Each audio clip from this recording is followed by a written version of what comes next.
Guests for Thanksgiving. A second congressional delegation visits this month. What does this mean for U.S. Taiwan relations? Protests turn to violence. Why is Taiwan at the center of unrest in the Solomon Islands? Education for all. We tell you how Taiwan's remote learning is receiving a tech upgrade. And as Taiwan prepares for what's known as the Oscars of Asia, we speak to Hong Kong director of the most nominated film at the Golden Horse Awards.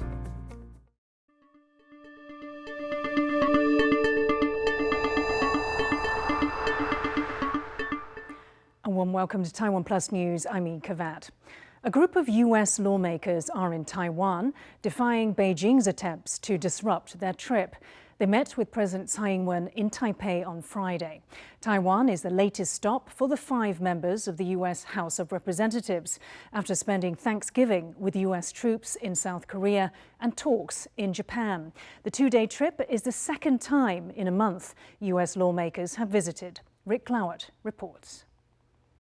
A Thanksgiving visit to Taiwan by U.S. lawmakers. And at the President's office on Friday, there were warm words from leader of the bipartisan delegation, Mike Takano. Madam President, I want to commend and praise your leadership. Under your administration, the bonds between us are more positive and productive than they have been for decades.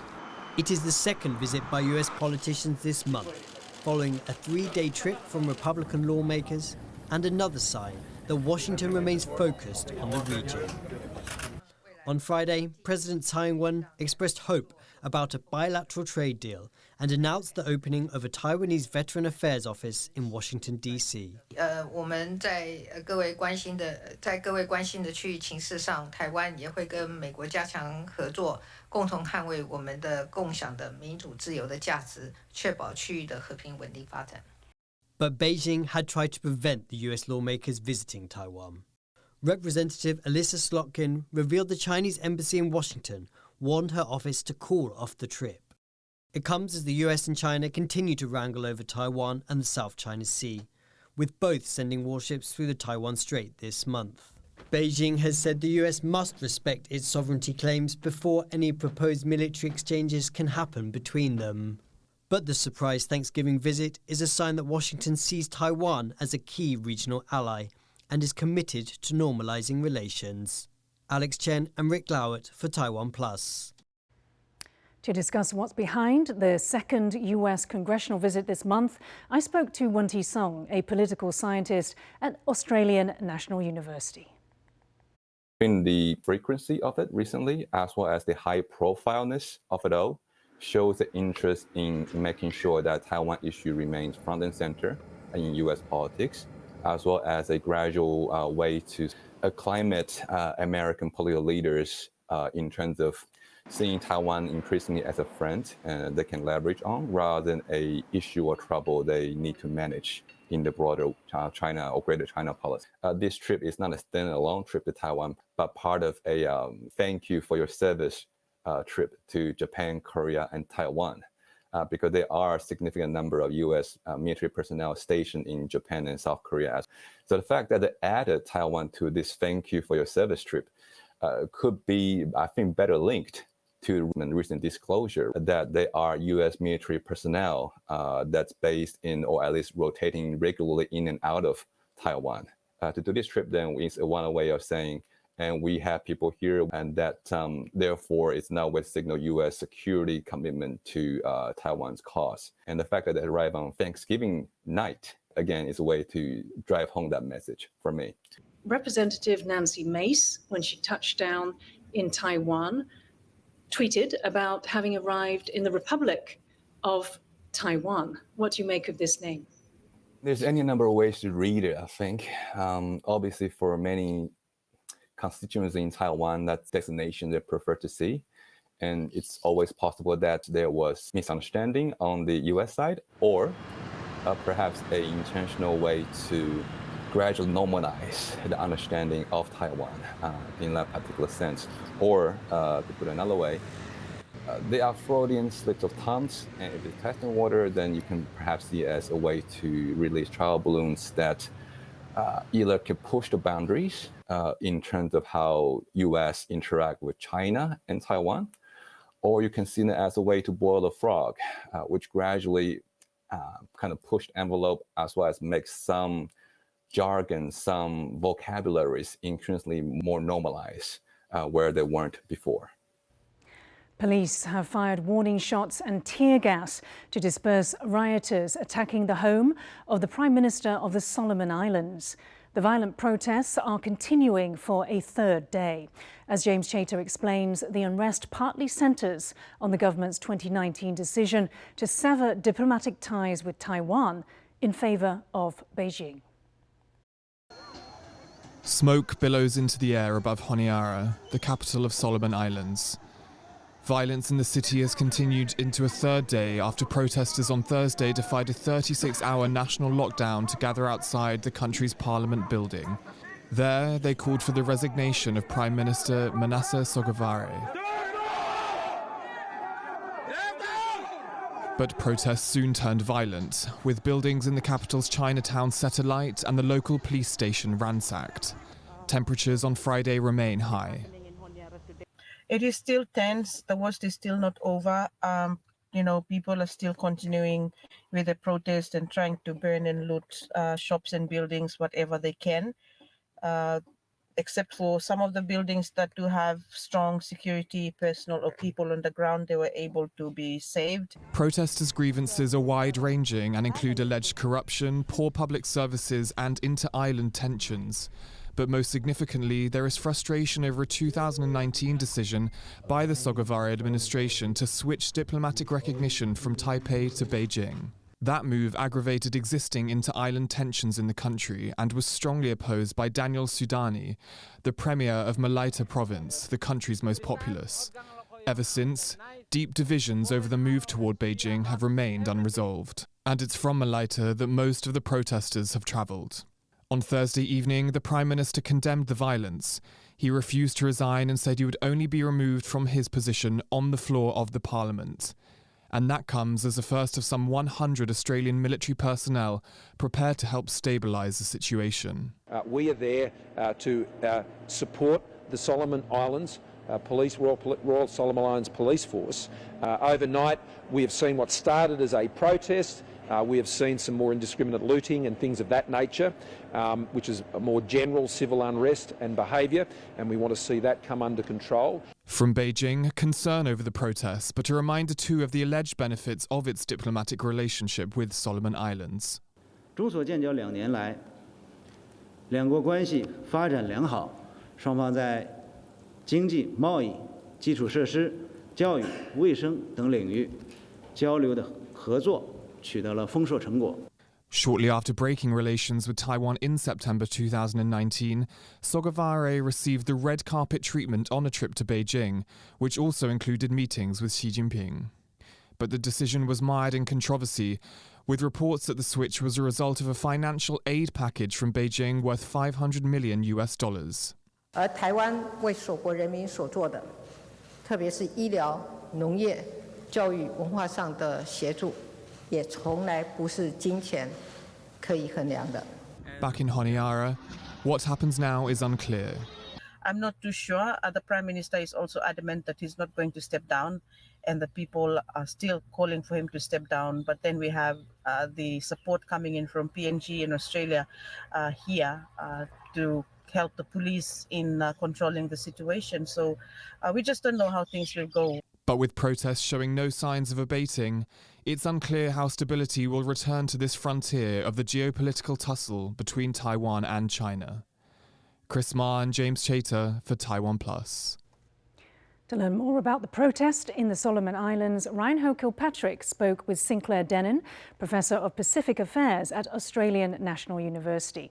He began by asking whether the current clashes are really about Taiwan and China.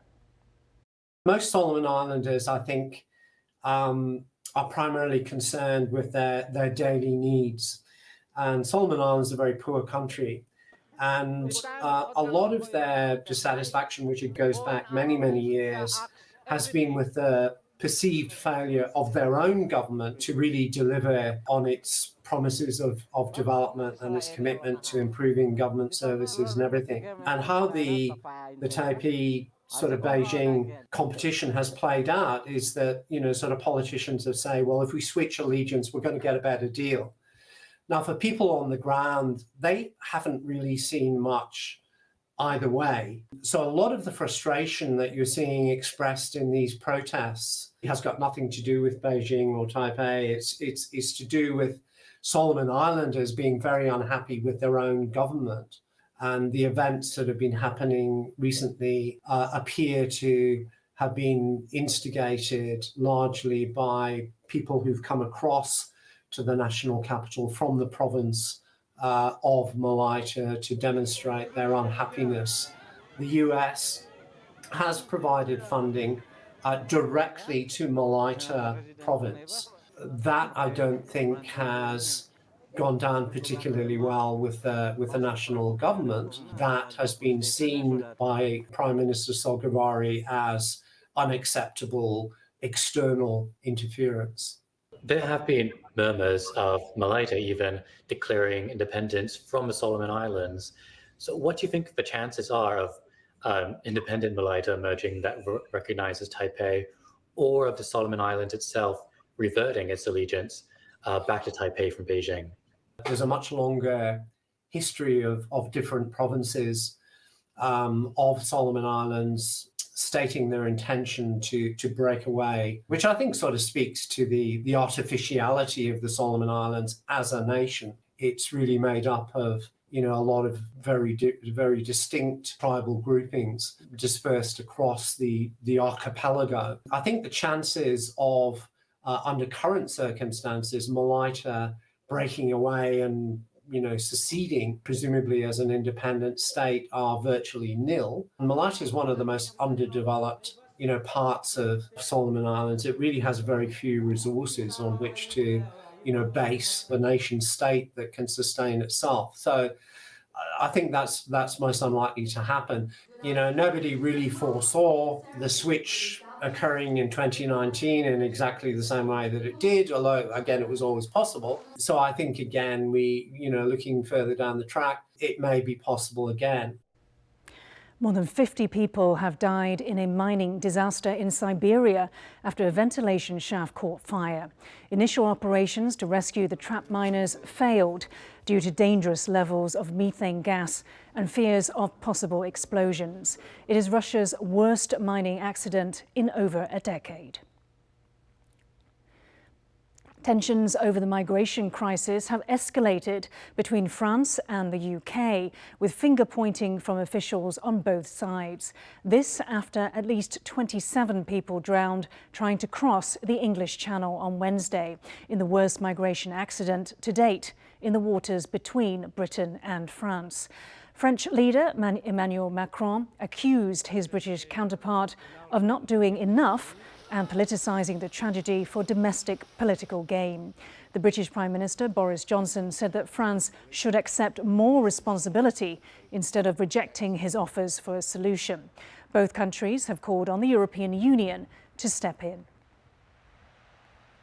Workers at e-commerce giant Amazon are planning protests and work stoppages around the world to coincide with today's Black Friday shopping event.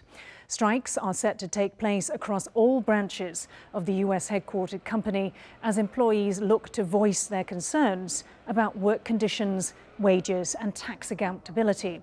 It comes during one of the world's busiest shopping periods and could lead to further delays ahead of the holiday season. This is part of a campaign called Make Amazon Pay, which is led by a group of 70 trade unions and organizations.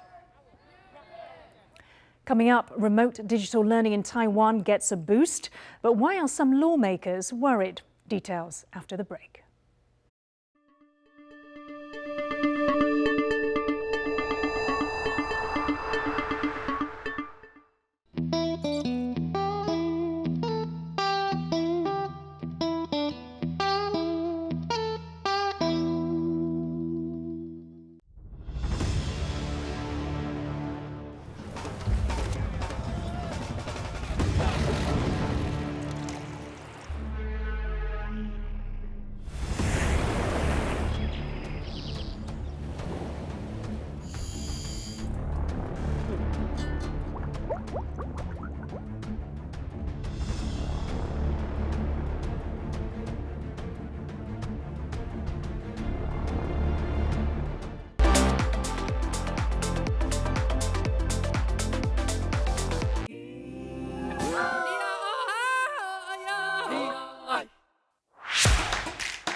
Welcome back. You're watching TaiwanPlus News. A new COVID strain has been identified in South Africa, known as B11529. It has a protein spike which is vastly different to what current vaccines can target.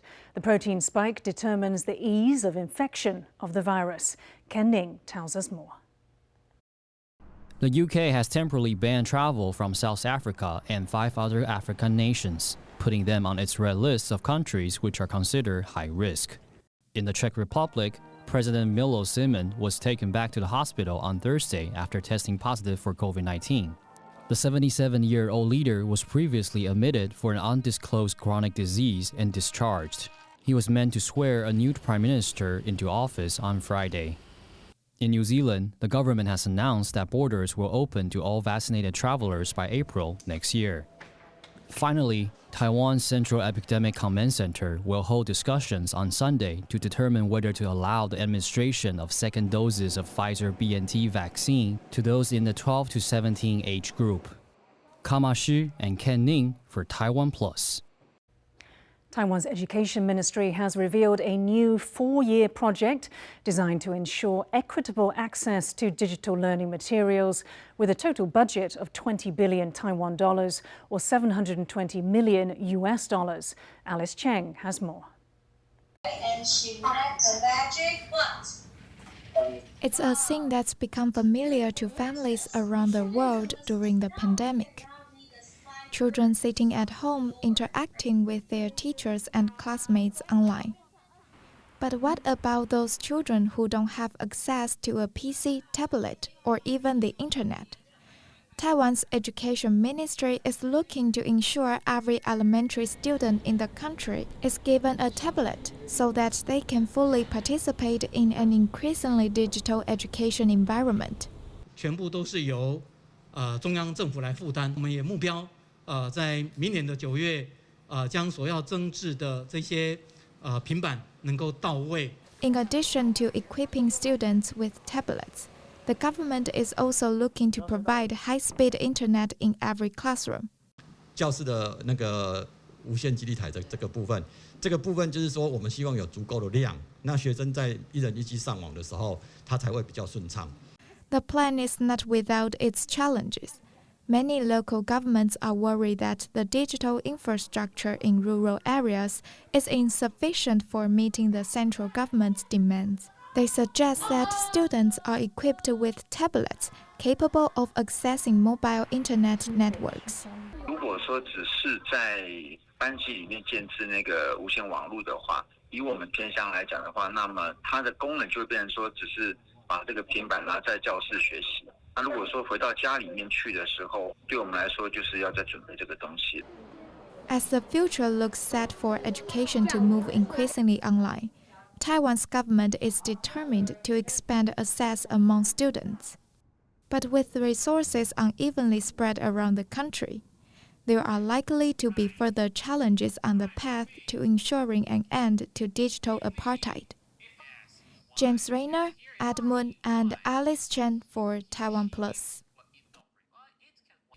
A Chinese government official has been elected to a top role at Interpol, despite widespread opposition and human rights concerns. Hu Bintong is deputy director at China's Ministry of Public Security, one of 2 seats representing Asia on Interpol's executive committee.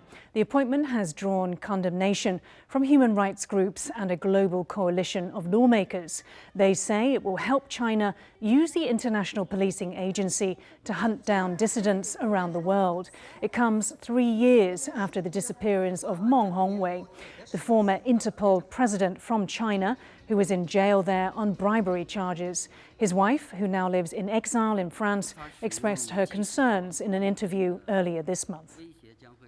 现在这个中国正在肃清孟宏伟先生的流毒，这样讲啊，进行这样的政治清洗。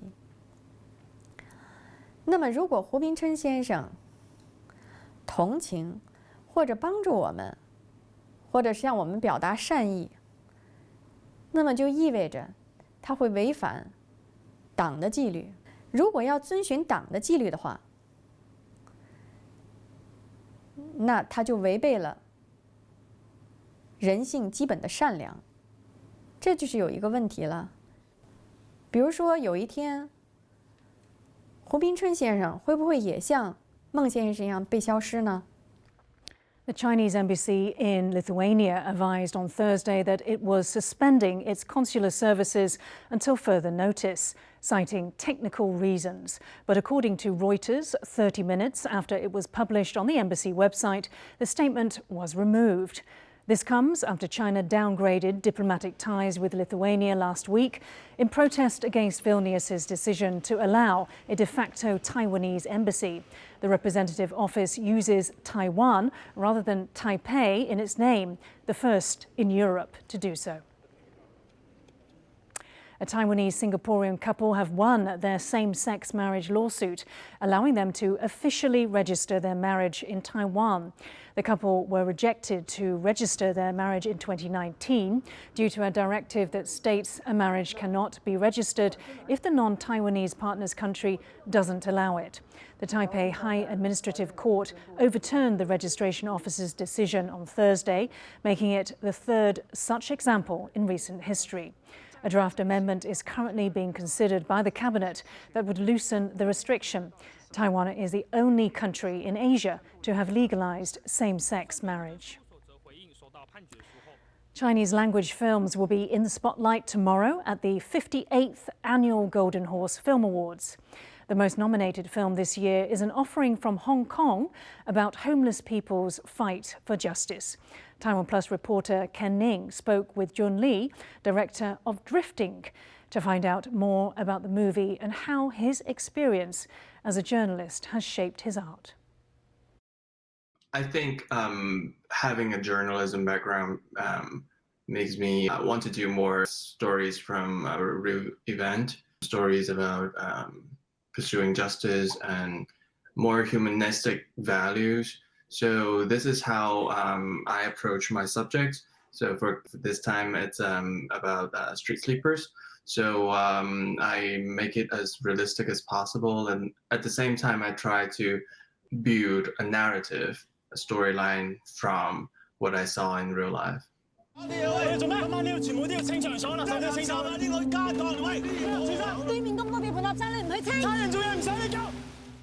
What was the story behind the film of Drifting? Drifting is about a group of street sleepers, around 20 of them out of the 40, in a street clearance event. That when all their belongings were cleared by the authority, they decided to take to the court to pursue their justice and demand a public apology and the compensation from their loss. Why did you choose to do a movie about the homeless people in Hong Kong? Can you tell us a little bit about that? It's one of the stories that I reported on when I was still doing journalism, and it has a huge impact on me. And I just feel like it's timely and it's important. I think it's important in a way because it's about this group of people, but it's also about the gentrification in that area. And on a philosophical level, the whole event makes us rethink how do we view public space and the concept of freedom of assembly. How do you feel about your film being nominated for 12 awards in this year's 58th Golden Horse Film Awards? It feels wonderful. I never imagined having this many nominations. So that's what I feel. I still try to figure out how I would finance my next project, because I do have a lot of projects in my head that I really want to achieve. So I'm now focusing on doing more when I have the chance. What encouragement do you want to give to other filmmakers in the industry in Hong Kong? Although the situation may be a bit gloomy for our industry, it has been gloomy for a while because we have lost a lot of our markets and people don't really go to the cinema anymore. But just keep trying, and and do as much as you can when you have the chance, and don't think that you're not prepared to take the opportunity. Thanks for watching TaiwanPlus News. I'm Yin Khvat. We'll leave you with images of the Thanksgiving Day Parade in New York. For more stories from Taiwan and around the world, please download the TaiwanPlus app. Stay safe and see you next time.